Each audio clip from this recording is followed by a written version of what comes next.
J'ai été approché par un élève qui m'a fait comprendre qu'il a échoué à son examen tout simplement parce qu'il n'a pas eu l'opportunité ou il n'a pas eu la bonne stratégie pour apprendre vite afin d'implémenter. Il me disait s'il avait à sa disposition 12 mois, c'est sûr que lui il allait avoir son examen. Il n'a pas pu implémenter, il n'a pas appris vite. Donc il a eu l'impression que ce n'était pas trop dur lors de l'examen, mais c'est juste que c'était trop long, il n'a pas appris vite. Et j'ai eu cette remarque avec un élève, 2 élèves, 5 élèves, 10 élèves et une quinzaine d'élèves. Donc j'ai compris que c'est une réalité qui existe dans notre communauté. Derrière moi en tant qu'entrepreneur, souvent avec mes collaborateurs on en discute. Parce qu'effectivement, beaucoup veulent se former. C'est vrai que certains veulent vraiment se former. Mais entre le temps de se former et le temps d'exécuter, parce que tu as des loyers à payer, tu as des salariés, c'est pas toujours évident. Donc la plupart des entrepreneurs me disaient tout le temps la même chose.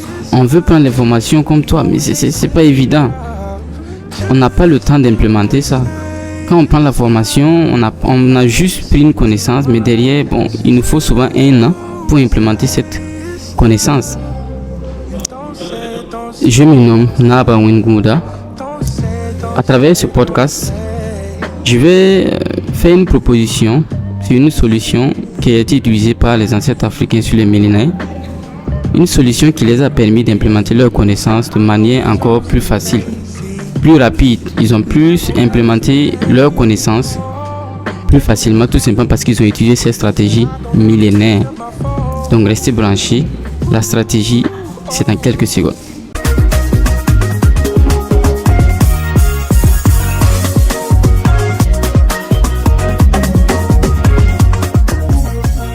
Bien de civilisations sont passées à travers les âges, mais elles portent toutes un dénominateur commun, celui de la connaissance.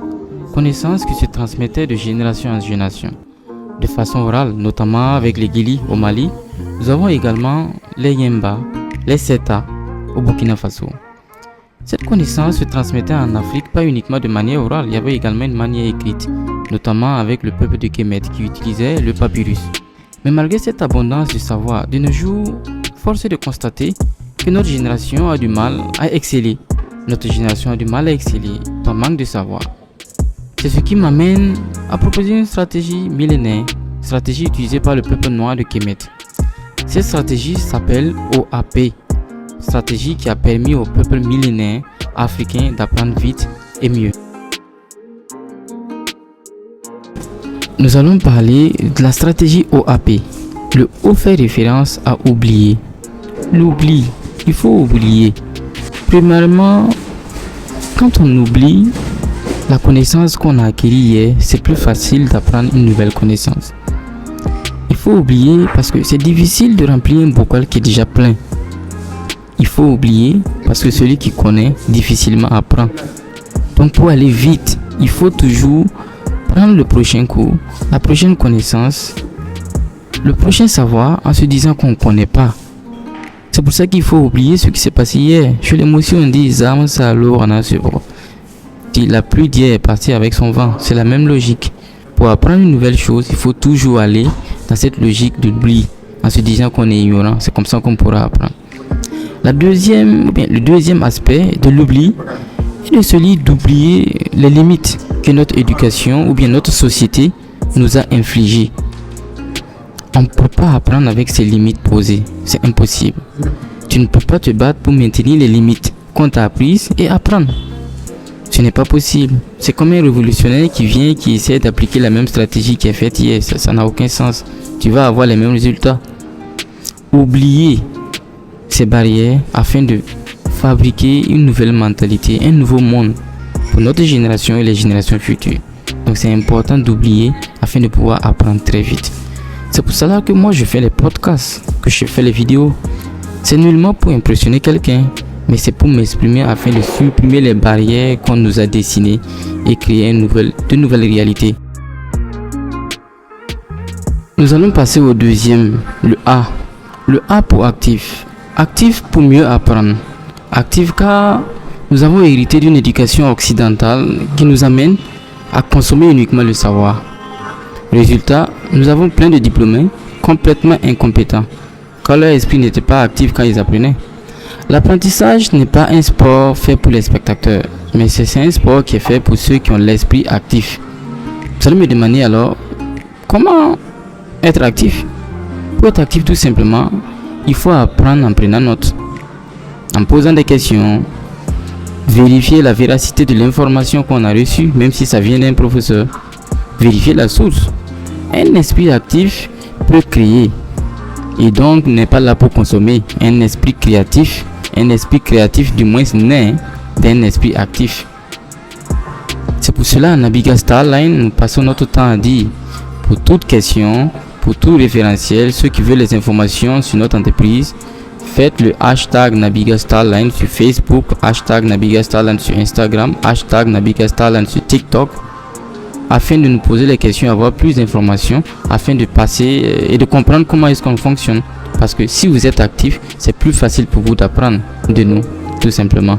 Donc voilà, au fait, le deuxième référentiel, c'est-à-dire le A, celui de l'actif. Celui qui est actif, il voit bien et surtout, il voit loin. La dernière composante de la stratégie OAP est la lettre P. P pour partage. Parce que quand tu partages une connaissance, ça te permet de conforter cette connaissance encore plus. Ce que tu as appris hier, quand tu le partages à une autre personne, tu as l'impression de réapprendre une nouvelle chose que tu ne connaissais pas. Partager une connaissance devant une audience, ça te permet d'apprendre avec un sérieux. Parce que tu te dis, si cette connaissance, je vais la divulguer à quelqu'un d'autre, donc je dois bien l'apprendre pour ne pas être ridicule. Donc c'est très bien pour quelqu'un qui veut apprendre vite d'ajouter cette stratégie parce que ça te permettra d'apprendre assez vite parce que tu vas ajouter un autre sérieux. Voilà pourquoi Cheikh Anta Diop disait toujours, ceux qui connaissent partagent.